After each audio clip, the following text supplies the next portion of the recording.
After about a year of training in the F-14 Tomcat, I was assigned to Fighter Squadron 32. I was 22 years old, single, and probably the most draft eligible person in the United States. I was prosecuting as a civilian, but I was defending and prosecuting as an officer in the Army. We went faster than I've ever seen an aircraft carrier or steam. I had to exercise judgment on life or death issues. You want to be sure you're not punishing the innocent or freeing the guilty. You learn teamwork, you learn how all of the pieces fit together. You learn to be efficient, very efficient. I knew the handwriting on the wall, but I was more than happy to serve my country as well.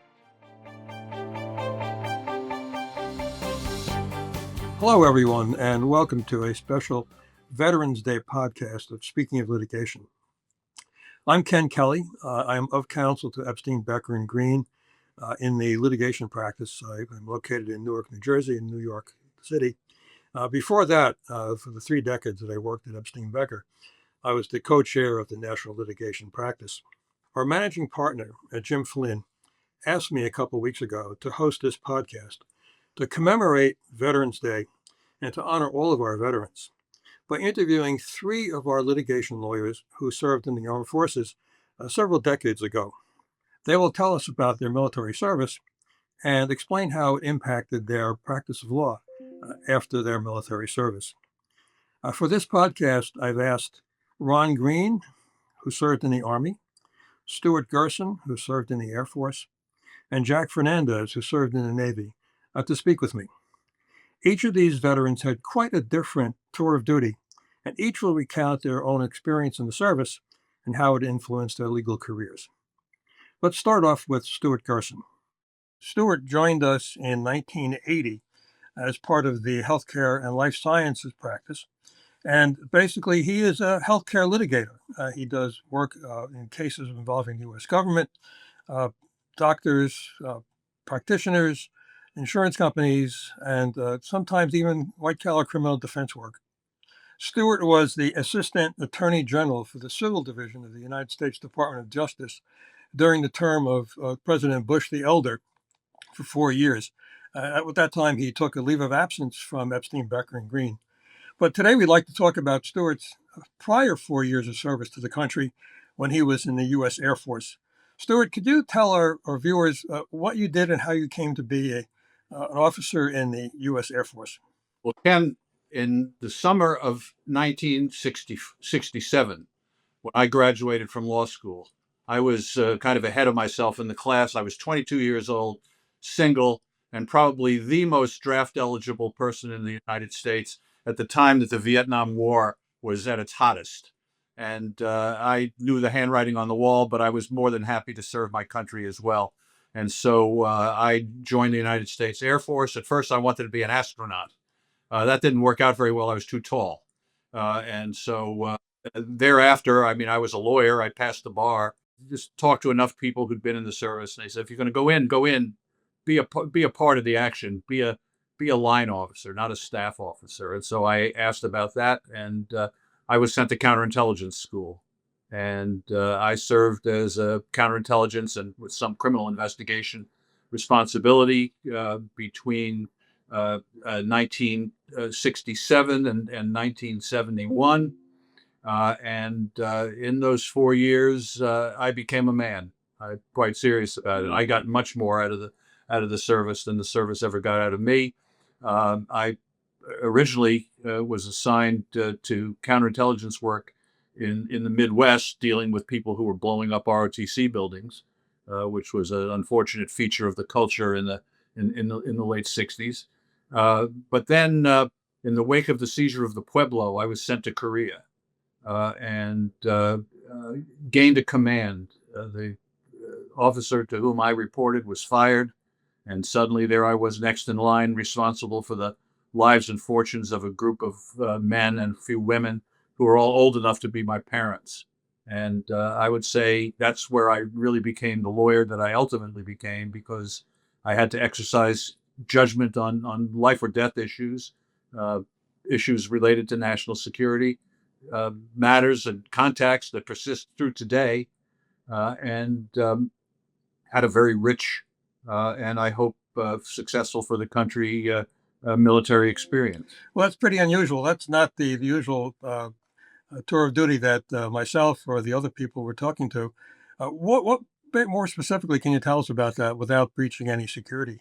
Well, apparently I was good at it. That was the thing that probably surprised everybody. You know, I was able to turn lawyer skills into good command skills, and they asked me to be a regular officer and to make a career out of the Air Force. The general to whom I ultimately reported, a great man named Bob Malloy, who sadly died of cancer much too soon, certainly would have been the chief of staff, inveighed upon me to stay in the service. It isn't what I wanted to do.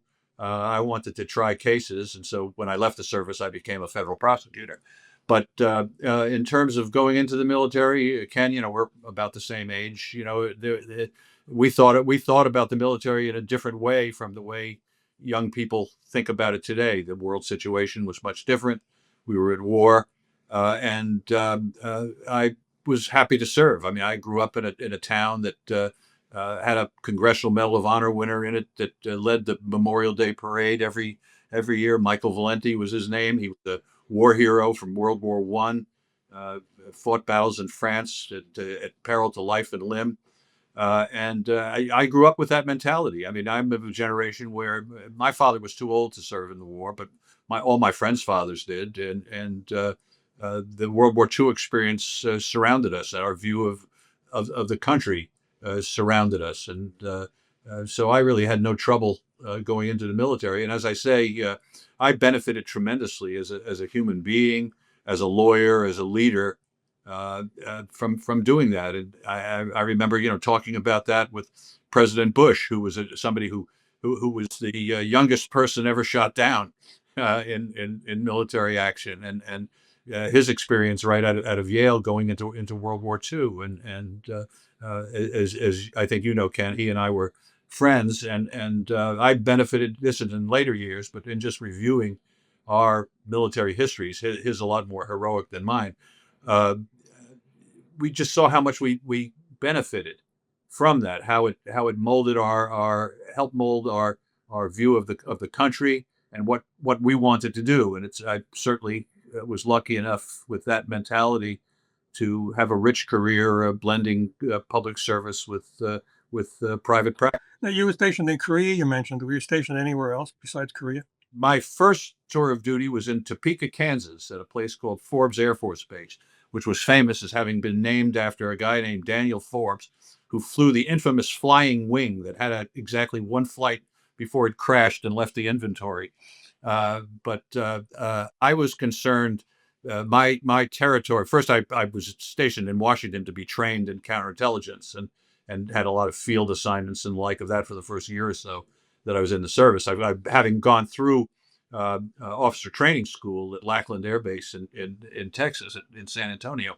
But my first formal assignment was in Topeka, and as I said earlier, the dish of the day was dealing with people who were blowing up ROTC buildings. A few of those activities causing the death of civilians and military people. I did that for a few years. Did a lot of background investigations. Did a lot of field work. Got a lot of dirt on my shoes, mud on my shoes from walking through livestock fields in Kansas, looking for witnesses and working on operations, essentially dealing with domestic terrorism and violence. And then later on, as I say, the Pueblo was seized. I'm sure most people don't remember that, but the Pueblo was a famous signal ship that the North Koreans seized that had tremendous intelligence loss to the United States. I and a number of people were sent to Korea at that time to set up better counterintelligence networks, gain greater information, and report and act on that sort of thing, while also investigating related criminal activity, both with regard to dispatching information and in terms of people who were subject to physical violence in these perilous times. And as I say, in the midst of the Vietnam War, when the United States was under attack in a bunch of ways. During your service, did you ever work with anybody in the JAG, the Judge Advocate General's office? Oh, all the time, because I would, or I and the people who reported to me and the command that I was in would develop cases, some of which would be prosecuted. And in that context, I worked regularly with JAGs, and we were all on bases that I was assigned to. I was a, a contemporary and equal, if I will, to the local judge advocate general, and worked together again on legal issues. And because I was a lawyer, sometimes base commander would drag me into things for a second opinion or ideas as to what to do with particular things. And that was an area, an interesting area. I don't want to get too far off the track, but there was a lot of racial dissension in the service. I have been, I don't know whether it's fortunate or just opportunistic enough uh, to have credibility with minority communities over the years, and uh, was brought to intervene in a number of racial confrontations, which unfortunately pervaded much of the service in the late '60s and early '70s. You would hear stories about fraggings in Vietnam and the like of that. My job, in part, was to prevent issues like that and set up avenues of communication. That benefited me tremendously when I was dealing in private law practice, and then as an assistant United States attorney, with dealing with members of minority communities and in talking to juries. So as I say, I got a lot out of being in the service. It grew me up. That's great. It's a great story. We'll hear from Ron Green, our partner who was in the JAG, and he'll tell his stories about that later on. The question for you is, would you recommend to someone who's getting out of college or getting out of law school to look to the military for either a part-time career or a full-time career? I would look at it as something to be considered. It's not suitable to all people, but one thing I would recommend strongly is spending a part or maybe all of one's career in public service, whether it's the military, whether it's as a public prosecutor, or in government in some way or another. I worked well in the military. I was good in a hierarchical situation, especially because, at least in the local sense, I was near the top of it. That was not unhelpful. But as I say, I benefited tremendously from being in the military. In the branch of the Air Force I was assigned to, which was called the Office of Special Investigations, the OSI. That office had been set up in 1947 when the Air Force was created, and it had been set up by officials of the FBI. And so the structure, the investigative structure of the OSI, which was immortalized in the comic strip Terry and the Pirates, OSI was in there all the time. This structure was much like what United States attorneys' offices ran on, and the like of that. And as I say, I fit in it pretty well.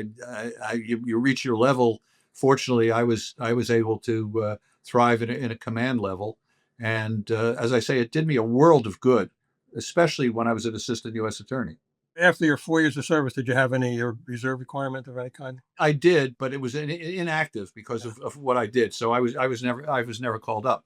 But having gotten out of the service, my first job was in government service. I was hired to be an assistant United States attorney for the District of Columbia. So I moved from one area of public service to another. Well, we're very fortunate that you joined Epstein Becker back in 1980. Now, listen, I thank you for your time today, Stuart, and happy Veterans Day to you. Thanks, Ken. I appreciate it, and the same. I'd like to introduce to our viewers Jack Fernandez. In contrast to our other participants who have been with Epstein Becker and Green for 4, maybe even 5 decades, Jack joined us as counsel in our Tampa, Florida office the beginning of October. So you'll learn that his service was different from others, and that he's a graduate of Naval Academy in Annapolis. So on behalf of the rest of the firm, I welcome aboard. Good to be here. Jack, as I said, your service was markedly different from the other participants, Ron Green and Stuart Gerson. Why did you, as a high school student, decide to apply to the Service Academy many, many years ago? Well, long story short, back in the '60s, when I was a youngster, a very young person, it was the period of the space program, and I became fascinated with these guys that were going into space. It was all guys back then. It's not like that anymore. And that's what I wanted to do. So I asked my mother How did these people end up becoming astronauts? And I guess she took me to the library in Tampa, and we looked up where these guys had come from, and it turned out 4 out of 7 of the original Mercury astronauts were naval aviators. One was a Marine aviator, but it's the same thing because we go to the same flights. And that was John Glenn, and many had gone to the service academy. So that's how I initially got interested, and just stuck with it and applied when I was a sophomore, junior in high school. And then you were at the Service Academy for 4 years. I was there for 4 years, graduated, and went on to flight school, which was all part of the original 6-year-old's plan. Okay, so then after you graduated from Annapolis, what was your service record? What did you do, and where did you do it? I graduated in June of 1978 and went off to Navy Flight School in Pensacola, is where I started.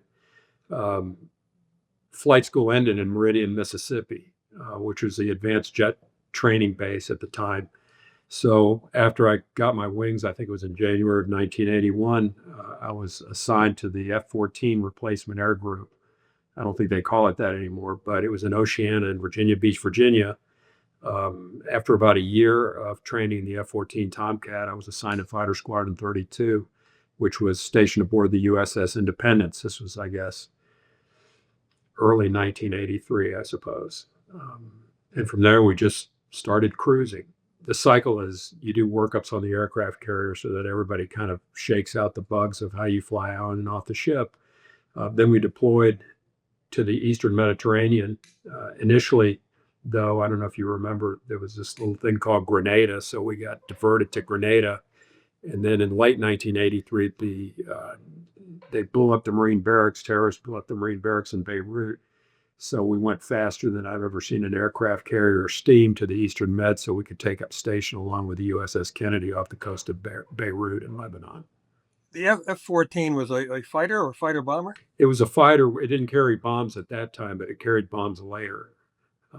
But at the time I flew it, was just a fighter with guns and missiles. Tell us about what you learned as you were an officer at that point in time, I assume, right? Yes. What did you learn at that time being an officer in the Navy, and particularly with regard to actually being on duty on an aircraft that basically helped you in later life? I think it was very very intense, very high stress when we were out on the ship. You're working with an entire air wing. We flew in basically 12 airplane launches. You learn teamwork. You learn how all of the pieces fit together. We were flying a number of combat missions at the time. You learn sort of to subjugate your fears and yourself a little bit to sort of the mission, and everything revolved around what that mission was and how to complete it and how to bring everybody back home safely. So, you learn how to manage troops to some extent, to a lesser extent, because we were mostly concerned with flying the airplanes and doing section and division tactics, which is where you fly with the other aircraft in the air wing, refueling, flying the missions and so on.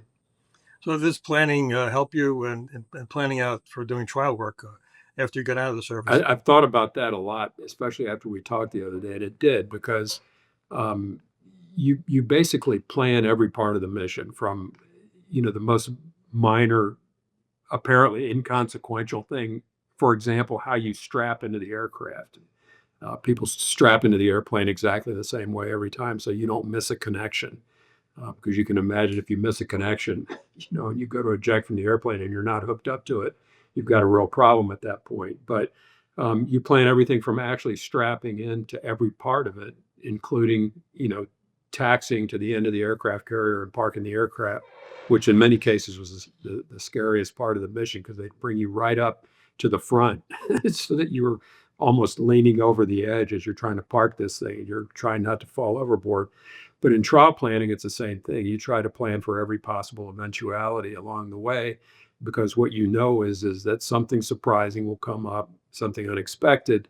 And if everything else is more or less committed to rote and committed to reflex, then those things that come up that are surprising or unexpected are things that you can handle, and you can focus on them rather than the other things that you shouldn't have to focus on. During the course of your career, you told me the other day when we were talking about one particular hair-raising moment that you had with regard to landing the airplane. Could you tell us about that before I show the video? This was, I guess it was, I think I computed it once. It was my 10th night carrier landing. And night carrier landings on a ship are particularly harrowing because you don't have any horizon in the ship. It's just a point source of light. So it's hard to fly to. My backseater and I, Dana Barkley, without whom I wouldn't be here today, probably. We catapulted off the front end of the ship, and within a few minutes of leaving the aircraft carrier, while we were joining the tanker, we got a fire light, and the procedure was to shut the engine down and come back and land the aircraft. With 9.5 feet of off-center thrust, you got terrible yaw moments on the aircraft. It would kind of slip and slide.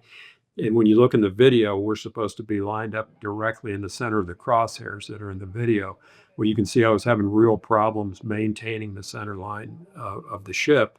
So we came to land the first time with that firelight and got airborne. But as I got airborne, I hadn't completely secured the dumps on the aircraft. You have to dump down the fuel so that you can get to landing weight. And as soon as I lit the afterburner, which you had to use because we only had one engine to get off the ship or you'd settle into the water, it torched off a lot of that fuel. And so I had to come out of afterburner to get the fuel not lit. Okay, now fly the ball. Left for lineup. Don't climb now. Power go. Bolter. 214, Angel, 1.2. You're better now, we're setting 28 Joe. On fire, you're on fire. You're dumping. Stay in there. Turn your dumps off. And then came back around, tried again, and made it the second time, luckily. Nice and easy now. You're a little bit overpowered here. You're overpowered. Fly the ball now. We gotcha. Okay, thanks. That was pretty scary. Even watching it in the dark, you could barely see the airplane, but you could tell from the landing lights that it's going back and forth and up and down as you're coming in. It was a bad landing. So, it was tough. yes. What did you find most rewarding about your service in the Navy? Flying the aircraft was immensely satisfying when it wasn't just terrifying. So learning how to do that was a skill that I really liked. I think more than that, though, was working as a team with, the 20 other folks in the squadron who I got to work with, and just, working with those people day in and day out and learning how they function and learning what their reactions to certain things would be. And just, again, working on missions, getting the aircraft operations under control and that sort of thing. And I think that was it. I think the satisfaction was of working with the other people in my squadron, keeping the airplanes airborne, and then flying the aircraft with other pilots and other people in the back seat. After your service, how long were you on active duty anyway? I was after the Naval Academy in '78. I stayed until 1986 because as an aviator, I had a fairly long commitment. You had to stay a certain amount after you got your wings. Which for me was 5 years. So I stayed an extra year while I was trying to decide whether to go to law school or not. And then after your service, did you go to law school? I did. Where? At Cornell in New York, in upstate New York. Oh, and I know it well, as it turns out. Basically, quickly, what was your career after that? After that, my clerk for Dixon Phillips, who was a judge on the Fourth Circuit, passed away a while back. He had been a Battle of the Bulge veteran, so he was a very impressive guy, a very good judge, appointed by President Carter. I did that for a year. Then I went to a firm called Holland and Knight, which is a big firm. I think you all probably are familiar with it. I got hired to the U.S. Attorney's Office about a year and a half into that and spent, I think, 5 years at the U.S. Attorney's Office toward the end doing healthcare fraud cases, which was really a smart thing to do. As it turned out, it was more lucky than smart, but they were interesting cases. After that, I went to a small firm with a partner who I'd known from Holland and Knight, and then after that to Zuckerman Spader, which it concentrated at the time on, white collar criminal defense primarily. It was strictly a litigation firm, and still is. If you were asked by a young high school student whether you should consider applying for one of the service academies, not just not just serving in the military, but applying to one of the service academies, what would you advise him? I think I've been asked to give that advice many times before to friends of mine whose kids were going. In fact, my daughter went. And I think my advice would be to know exactly what you're getting into before you go and make sure you're going for the right reason. Um, it's a pretty hard 4 years. It's very intense. You have to have focus when you go there, and you have to know you have to understand why you're there, and the fact that when you come out, you're going to spend 5 or 6 years in a fighting capacity, and there's no telling where you'll end up. A lot of my classmates went in the Marine Corps. A lot went into the Navy. I think I would say just to, examine whether it's something that you really want to do. Are you really committed to service the country that way? Because it's intense, it's tough, and it's incredibly worthwhile. Jack, thank you kindly very much for your time today. I wish you luck at Epstein Becker and Green. I'm sure we'll be working together. I hope And so. I think on behalf of all of us, thank you for your service. Unlike the other ones that we've spoken to, we will speak to, you're actually on the front line, putting yourself at risk, and that takes a lot of guts. Well, thank you. Thank you for your service. All of our viewers know you as one of the founding members of our firm, and that you're one of the preeminent litigators and trial lawyers in the HR space. But I don't think very many people know about your background in the military, the various roles that you had, and how you came to be a trial lawyer in the United States Army. So I appreciate it if you could just go through your military history so our folks can appreciate that. Sure. I was in law school when I married and had my first child, so I had to defer going in. I joined the reserve unit so I can get through my coursework and take the bar. I came in as a 11 Bravo private, but got quickly moved to acting master sergeant because they were short of NCOs. So I didn't get a chance to train with the troops. I trained them. And after being admitted to the bar, I refused to become a radio operator. I didn't mind carrying a rifle, but I wasn't going to carry a radio. Along with a few other fellows, they split us up and they sent me to a JAG office. Then they realized I wasn't an officer, so they made me a lieutenant. And they realized that wasn't good enough for them, fine with me. They made me a captain and they assigned me to war crimes. So on and off the first 6 years after law school, I was either a federal prosecutor as a civilian, or I was wearing a military uniform and doing prosecution and defense and war crimes for the 10th JAG. Well, how did it come about that you're working as a civilian lawyer while you're in the Army, wearing a business suit? Those are difficult times for the country, and not just for the military. Supply and demand, they were just short of JAG guys, and the federal government didn't mind sharing me with the Army when I could take time off for work. So over the course of 6 years, I was in and out of my military uniform and in and out of my business uniform, sometimes a little confusing because I was prosecuting as a civilian, but I was defending and prosecuting as an officer in the Army. Interesting 6 years. So 1 week you could be the prosecutor, and next week you'd be the defense counsel. In fact, Army JAG, on the very same day, you could have files in front of you that are prosecuting and defending in the same unit. Back in civilian life, I was just prosecuting for the federal government. Did you have JAG training at the University of Virginia or one of the other places? I did UVA, in fact, at the JAG school, also at Pentagon, and sometimes at Fort Meade.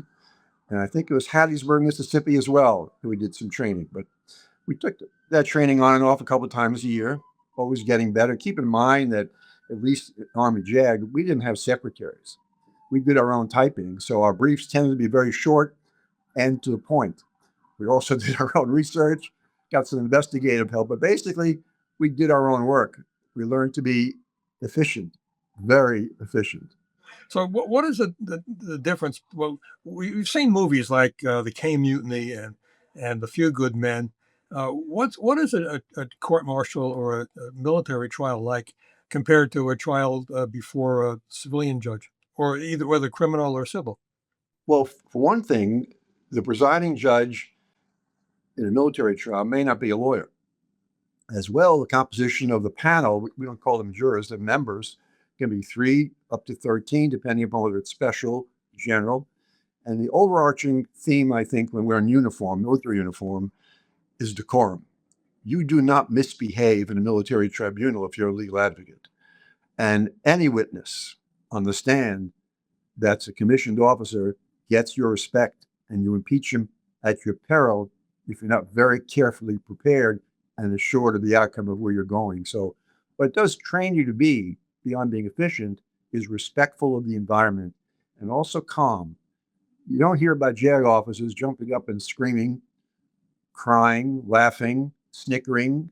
Sarcasm is not something you hear in a military tribunal. So it teaches you, for better or for worse, to ride with the punches, work with minimal research available to you sometimes, almost always minimal discovery, and work under tremendous pressure, but always with decorum, always with respect for everybody in the courtroom.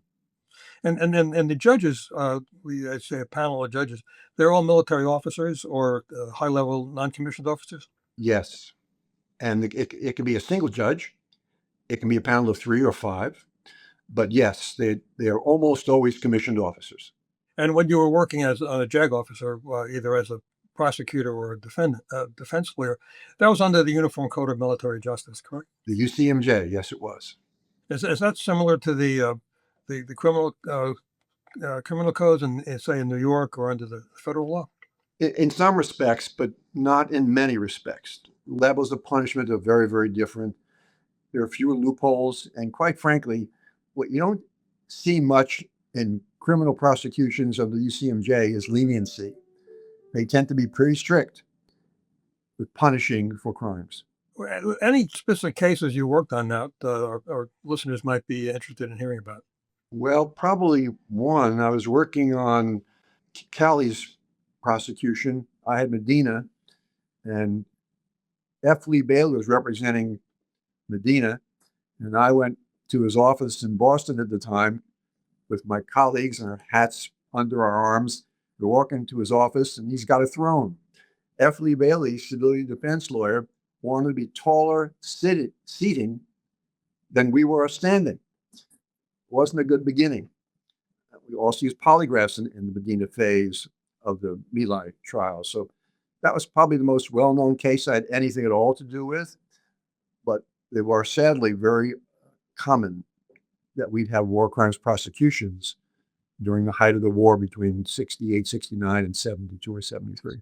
And those of us who may know about it, many probably don't. My Lai was an instance where American soldiers were directed to actually kill Vietnamese civilians. Isn't that right? Entire village, yes. And Callie was prosecuted, convicted, confined to barracks. He didn't receive any more severe punishment than that. And I think he may have been pardoned by President Nixon, as I recall generally. Medina escaped punishment. Okay. You mentioned very briefly about what you did as a trial lawyer. How did what you do as a JAG lawyer impact the way you tried cases when you became a civilian lawyer?